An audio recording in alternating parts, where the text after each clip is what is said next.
Vítajte v Castello di Clanezzo, kde sa koná ďalší ročník Bianchi Press Event, na ktorý sme boli pozvaní aj my z Cyclomania.sk. Okrem samozrejme predstavenia nových rôznych modelov, kde zavítala medzi mountainbiky aj móda 29-nových kolies, budeme mať nové modely aj v cestných bicykloch. Bližšie si o nich povieme v ďalších vstupoch, takže užite si to. Takže máme tu prvý model, už aj u Bianchi sa spravila móda 29-nových kolies, čiže je to nový Metanol 29 SL, ktorý je evolučným modelom pre 26-kové kolesá. Čo máme nové? Nová je samozrejme hlava, kde boli použité moderné technológie, kde je použité väčšie ložisko 1,5-kové v spodnej časti. Takzvaný Shock Absorbing Stays, ktorá poskytuje pohodlie pre jazdca a takisto zachováva tuhosť zadnej stavby, čo býval najväčší problém pri 29. Ďalej pre zachovanie tuhosti rámu je využívaná technológia tzv. Medzisteny v trubkách, ako v hornej rámovej trubke, tak aj v spodnej rámovej trubke.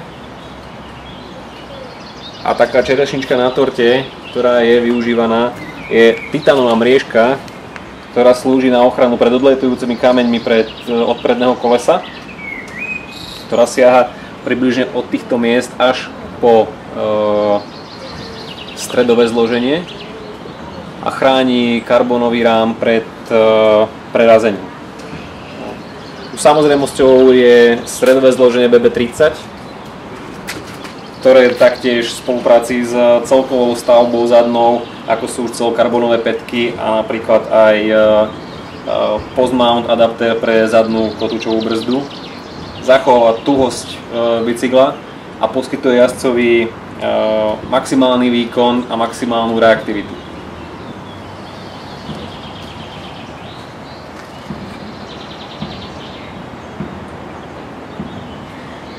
Okrem Metanolu máme pripravený ešte jeden 29-nový bike, ktorý je Jab, o tom si povieme v ďalšom vstupe.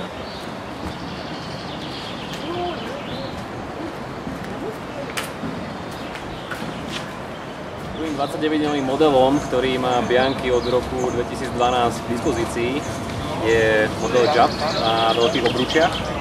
Oproti Metanolu sa jedná o celohliníkový bicykel, kdežto Metanol 29 SL je celokarbón a je to vyššia rada. Jab by sa dal považovať za taký entry level do 29-nových kolies od Bianchi. Má veľmi podobné technológie a použitie samozrejme štandardov, ktoré sú momentálne k dispozícii pre 29, čiže opäť hlavové zloženie 1.1.8 na 1.5 na spodné ložisko. Je robené všetko samozrejme pre zvýšenie tuhosti. Ako sme si povedali už v predchádzajúcom vstupe, je to najväčší problém pri 29-nách, ale Bianchi sa ho snaží vyriešiť samostatnou geometriou bicykla, ktorá je oproti Metanolu taká hravšia. Budeme mať možnosť si ho pojazdiť, takže potom si povieme aj o nejakých prvých dojmoch. Zaujímavosťou, ktorú môžeme vidieť,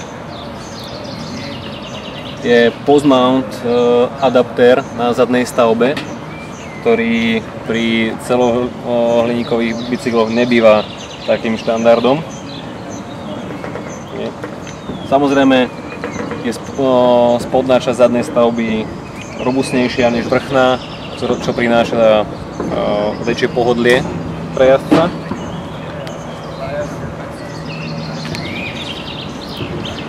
A všetko je zamerané na tuhosť. Čiže veľké hlavové zloženie a veľká hlavová trubka. Celá spodná časť trojuholníku. A ako sme si hovorili, aj spodné reťazové vzpery.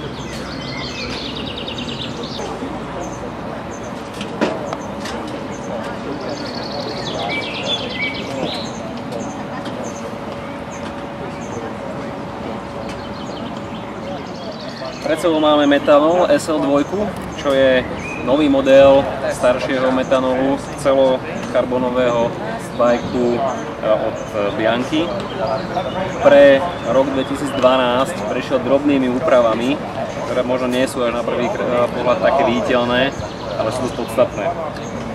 Ako sme si rozprávali už o predchádzajúcich dvoch bicykloch, je to výrazná hlava a hlavová trubka s zaujímavým tvarovaním. Bianchi ide cestou znižovania váhy a presadzuje svoju technológiu a respektíve svoje myslenie dávať materiál na karbonovom ráme iba tam, kde ho treba. To je znakom práve tieto výstupky, kde je zosilnené hlavové zloženie a hlavová trubka. Ako je pri jeho 29-novom dratovi, je využitá priečka, ako v hornej, tak aj v spodnej rámovej trubke, čo umožňuje robiť užšie steny vonkajších trubiek a samozrejme šetriť na hmotnosti pri zachovaní tuhosti. Prepracovaním prišla aj zadná stavba, ktorá je asymetrická a sú tu celokarbonové pätky a taktiež post-mount adaptér a post-mount montáž pre zadnú kľúčovú brzdu. To, ako sme si ukazovali na 29-kách, na spodnej časti pre ochranu spodnej rámovej trubky je použitá titánová mriežka, ktorá chráni celú spodnú rámovú trubku pred odletujúcimi kameňmi a náhodnými nárazmi.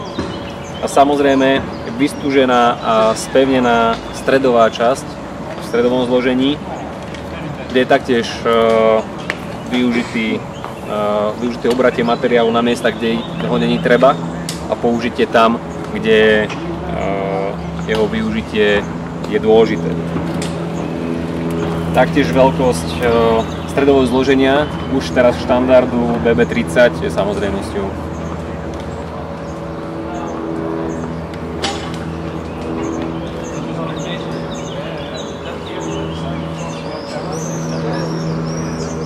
Dneska predstaveným bajkom je Bianchi Impulso, čo je vlastne nová rada od Bianchi v rade Coast to Coast. Je to alumíniový rám. Zaujímavosťou a takým tým topom tohto rámu je spôsob, akým je pripojená horná rámová trubka ku hlavovej trubke. Jedná sa vlastne o hydroformingované trubky, ktoré sú následne zvarené a potom ako súčasť spoločne znova hydroformingované. To znamená, nie je vidno žiaden zvar, ten prechod je úplne čistý. Tento typ bicykla je navrhovaný pre dlhé trate a čo najväčší pocit pohodlia pri jazde. Takže samozrejmosťou je karbonová vidla s duralovým krkom, subtilné zadné vzpery a samozrejme kvôli pevnosti a tuhosti celého rámu je zúžená a spevnená časť reťazových spier a hlavnej rámovej trubky. Zastavilo auto.